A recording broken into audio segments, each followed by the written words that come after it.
everyone. This is Crystal, the host of Crystal Spot Podcast. I'm super excited to introduce our guest, Shannon Boyer. Shannon is an award-winning educator with more than 20 years of experience of designing courses and curriculums. She helps online course creators produce stellar content and ensures your students achieve amazing transformations and write raving reviews about yours. I was telling Shannon before we started recording, a lot of our audience and a lot of the women I've interviewed over the years have talked about putting together academies or online courses, and we don't know where to start. I'm guilty. I'm one of those people. So, there's so many landing pages and ClickFunnels, and how do you get someone to want to sign up for your topic to make yourself the expert? So I'm very excited to have this conversation with you today and talk about creating quality content for your online course. So thank you for being on here today, Shannon. Thank you so much for having me. I'm really excited. I love this topic. Yes. So one of the things that you kind of shared in your notes is you want to have quality content so people will want to be engaged. How do you decide and how do you determine what that looks like for your course? Yeah, so there are several things that determine like what's high quality content or what you want to include in your course. But we could talk kind of deep dive into a few of them. So one of the things you want to make sure is that there's 3 types of student interactions in your course.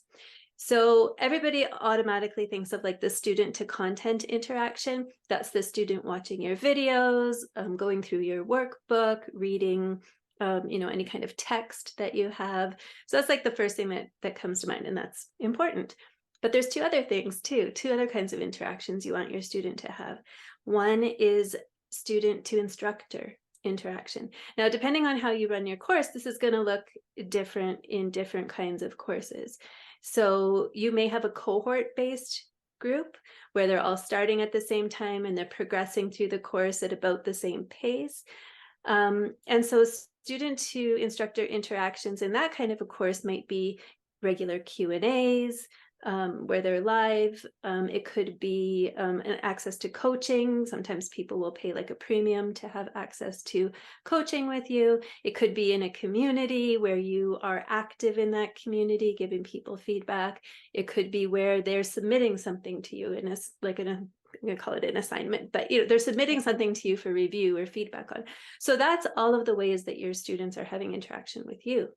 And then the third is student to student interactions. So again, this might look like a community, an online forum where students have the opportunity to talk back and forth.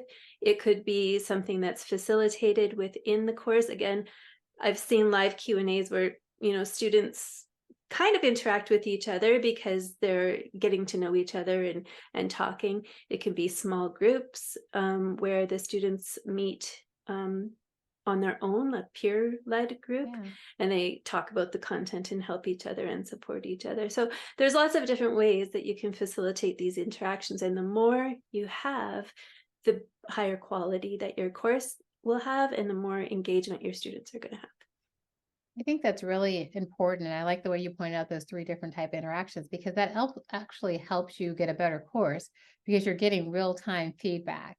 Because so many people think you mentioned in one of your things, it's set it and forget it. Like, oh, this is passive income. I just need to make this content, but the content needs to evolve because the conversation's evolving. So how do you keep your content fresh when you create an online course? Yeah, absolutely. I mean, I don't know what everybody's Instagram looks like, but mine is full of ads for, use ChatGPT, create your course in like 5 minutes, and then there's your passive income and you'll be a millionaire by next week. But it doesn't work that way. It really doesn't. And so this idea of passive income, being an educator, and that's another kind of topic of passion of mine, is the mindset of an educator. But if you have a course, you're taking people's money, you're educating, you're teaching them something and promising a transformation, then you are an educator. And so it's important that you are helping your students achieve that transformation and that you're involved in the course. And so any course that you create, is going to need updating. It's not going to have, a 10-year lifespan. Amy Porterfield recently did a podcast and she talked about updating her courses and how she does a complete overhaul every 2 to 3 years. Kind of like getting a new iPhone. You're going to need Yeah, updates exactly. constantly. Well, that's a great analogy because you have those little updates that come out like monthly, and then you Uh-huh. have to go for like the big overhaul. And it's very similar with a course. And so feedback from your students is one of the key areas where you're going to get that information. The thing about feedback though is that it has to be anonymous.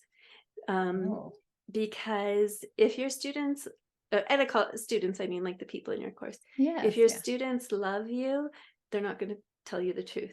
If they're afraid of you, they're not going to tell you the truth. If they think that you have influence or can help them in your career, they're not going to tell you the truth. They're going to tell you what they think you want to Hmm. hear. So it's really important that you're getting that feedback in an anonymous way. And so you also have to know what kinds of questions to ask, what to do with the answers, because I have seen people who just vacillate so drastically based on what one person has said, Oh, yes. right? Like this person says my course has to have this, now I have to have that. And you can't do that, right? You need to have a real focus in terms of who you're trying to serve, what you're trying to do, what you're hoping to accomplish, and then asking those important questions, the right questions to help direct you and make your course the best it can be. I love that because you're right. We usually take some type of feedback as criticism automatically, Yes, and then you still have to have your pathway. Like, this is my lane, this is my goal, this is my focus. And yeah, we can make tweaks along the way, but don't divert just because of one one feedback. absolutely. And that's why I love, like, when you know that you have a high quality content in your Hmm. course, you can be really confident in delivering that course. You've identified, like we said, that ideal customer, the student who Hmm. it's for, what you're hoping to accomplish. You can do all these, and then you're confident in it, and you can say, you know, thank you for that feedback. This Yeah, might not be the right course for you because exactly. that's not what we're trying to accomplish. So it's so great to have that confidence instead of, that the idea of imposter syndrome, people talk about that a lot. Hmm. And I think it's very natural to be nervous when you're doing something for the first time. Public speaking is nerve-wracking, teaching is even more nerve-wracking, or can I can be. imagine. Yeah. Yeah. So it's really important that you do everything you can to have that confidence to be able to stand behind your product. When you work with people who say, "Hey, I want to put together this online course and here are my objectives and goals," do you help them from idea creation to like narrowing it down their focus, or where do they come to you in that process? Yeah, I'd say there's kind of like two main groups of people who I work with. So the one group is people who have already created a course, and Mhm. sometimes even a very successful course, six-figure course, but they know it's time to like either elevate the course content or update it, or they're doing like a Mhm. major revision in some way. And so I come in, I have a different set of eyes that I'm looking at it, different set of criteria, and then working with them, in lots of different ways to do that, to elevate the course and take it to the next level. And the second set of clients that I work with is usually people who have already maybe taken a course on how to create a course, which focuses a lot on like marketing, launching, building your audience, sometimes like the tech of like how to get it on, but isn't so robust all the time in the content part of it. How to take your idea, um, break it down into digestible chunks, present it in a way that your students are going to be able to easily understand it and apply it. And so, yeah, so those are kind of the two groups of people. So I do work with people, helping them organize their ideas and then teaching them how to present that information in the best way possible. It's kind of like some people sign up for that Instagram ad. We're talking about use Chat GPT to set up your course and go to Canva and make your designs and put it on here and buy the Yeah. ads. But what you specialize in is creating the content, because we can all have something flashy to get someone to sign up. But if you're not educating or doing what you promise, then you lose trust. Yes. So one of the things I was going to ask you is, what is the one metric that will help you scale your business? So if you have an online course, let's say some of our audience members do have courses out there and they've done all the flashy marketing and the Canva and, all the things, but they're not getting engagement. What are the things that they should be looking at in terms of their content? Yeah, absolutely. So it's interesting again on Instagram, I see lots of people Yeah. advertising, that they had a 5-figure weekend launch. And Hmm. like, okay, so that can be a good course, but really what that's talking about is the marketing. You did great Hmm. marketing. Um, the metric that I'm really interested in when I'm looking at like, is that a successful course, is what are the completion rates for that Mm. course? Because that's going to tell you how engaged your students were, how, did they finish it? Did they did they open it after they signed Yeah. up for it? And I then will did say they I've signed up for progress? a lot of courses that I haven't went to that I still have login. So I Yeah. think you're right. That's the most important metric. Did they finish it?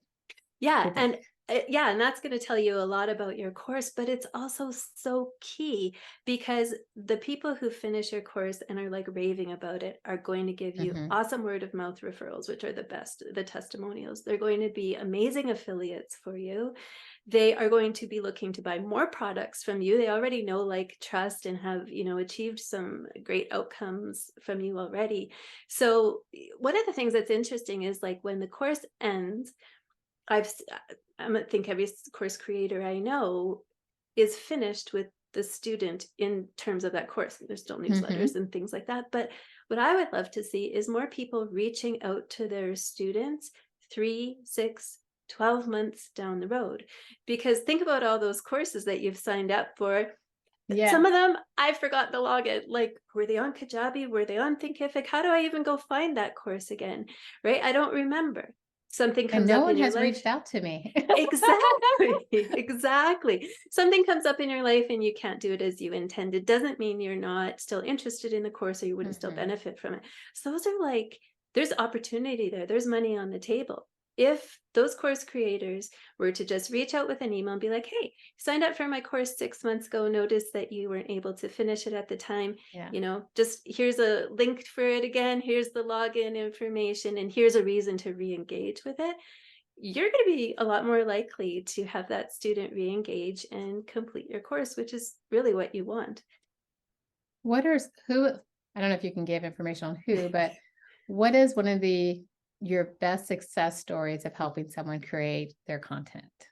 In Mm. terms of, it doesn't have to be monetary, it doesn't have to be, but like the completion rate was really high. You felt like an eternal reward of doing this. Yeah. So, okay. So I would say probably my biggest client so far just did a launch for her multiple 6-figure course. And she actually, so she advertised, just did this big launch, hired a content expert, curriculum expert. Here's the things we did, really put that into her marketing. And she had 87 affiliates. Oh, So this wow. is, yeah, this is the fourth time she's run the course, and she had 87 affiliates sign up for the course again, interested in taking the updated version of the course. So I thought that was incredible because That is, yeah. obviously they saw, value the first time, but now they're expecting even more value to take it a second time. So yeah. So even though they had already taken it, she's constantly updating it, like we talked about with the iPhone. You do Yes. the updates, and then I think that's important to go back to that audience who already has engaged with you and let them know that maybe there's something new that they should be considering. Yeah, absolutely. And I think that goes back to like the original question about the kinds of interactions and engagement that Mm-hmm. your students have. Because if it's just content and you just put that passive content out there, there's no real reason. I mean, maybe there's like some small updates or things like that. There's some updates that students can get. But when you have all those different kinds of interaction, they're really getting their money's worth to take it again. They're going to meet new students, they're going to, create new networks, and they're going to have more interactions with you.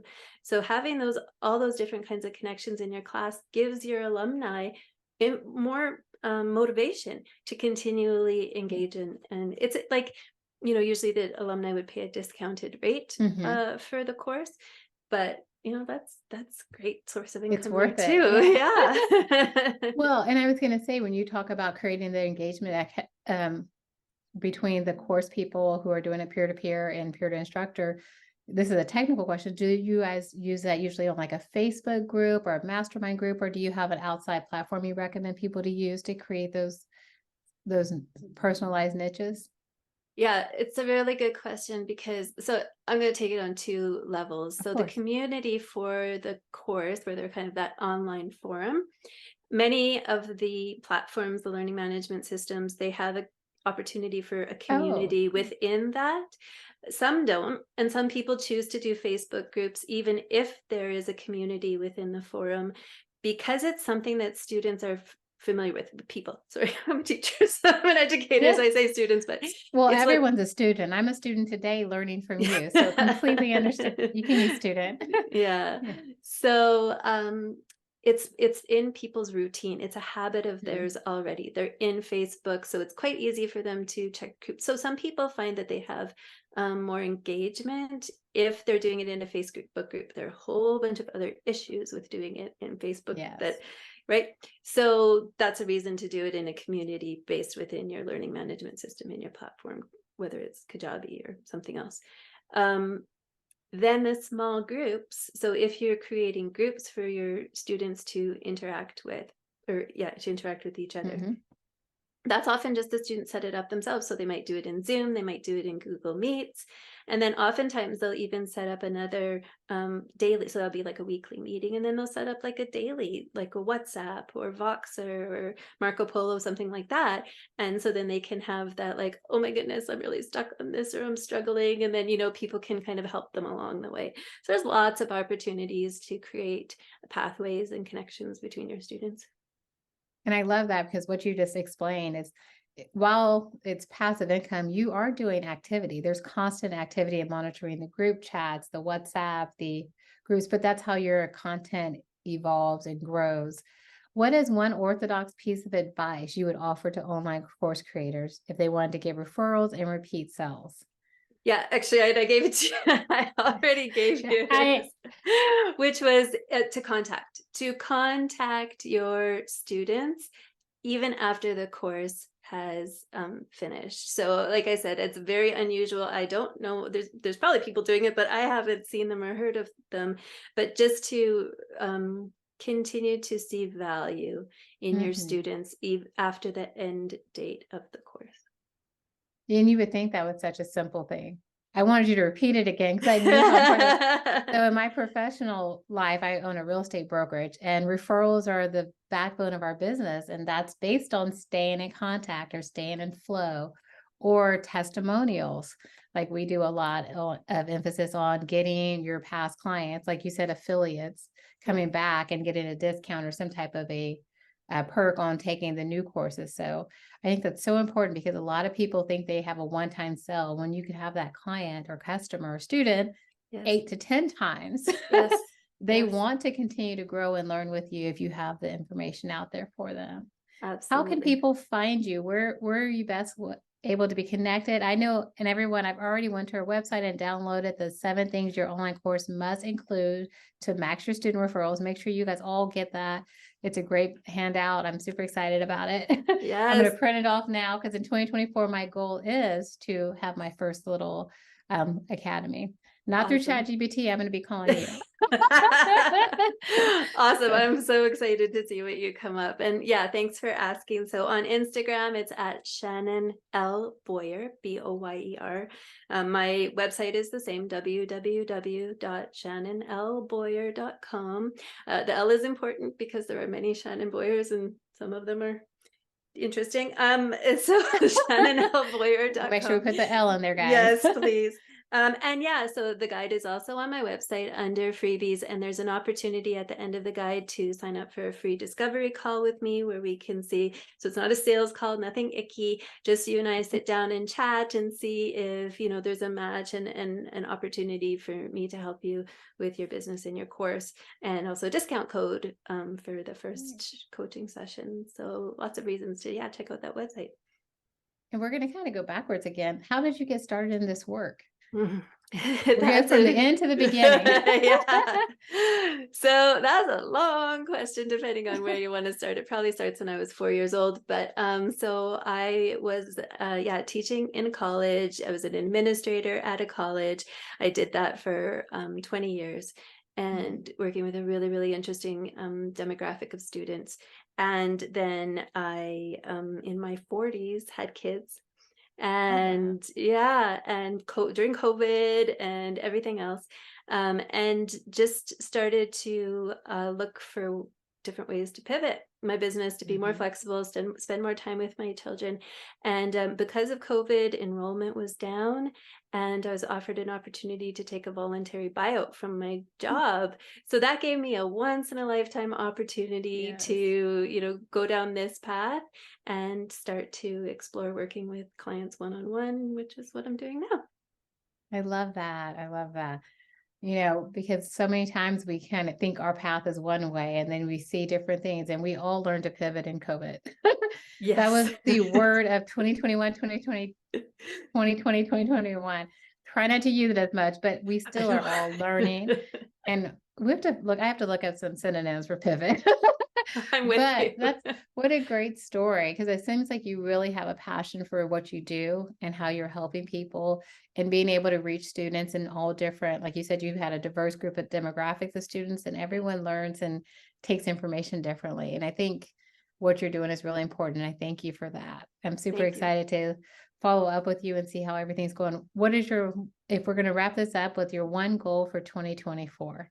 Oh, wow, that's a great one. My one goal for 2024 is actually to put out my own course because Yay. I've had, I mean, so many classes that I've done in the past. And I've just been working, I shouldn't say just, but I've been primarily working one-on-one with clients.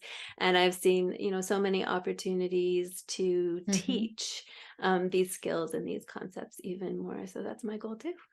So maybe we'll sign up for the course on how to put together the course with Shannon L. Boyer. There you go. Thank you so much for being on here, you guys. I'll have her information below with the link where you can go to her website and download the PDF and get all the freebies and all the good information. And make sure you follow her on Shannon L. Boyer at Instagram. And I'm looking forward to seeing what the new year brings for you. Thank you Thank so you. much.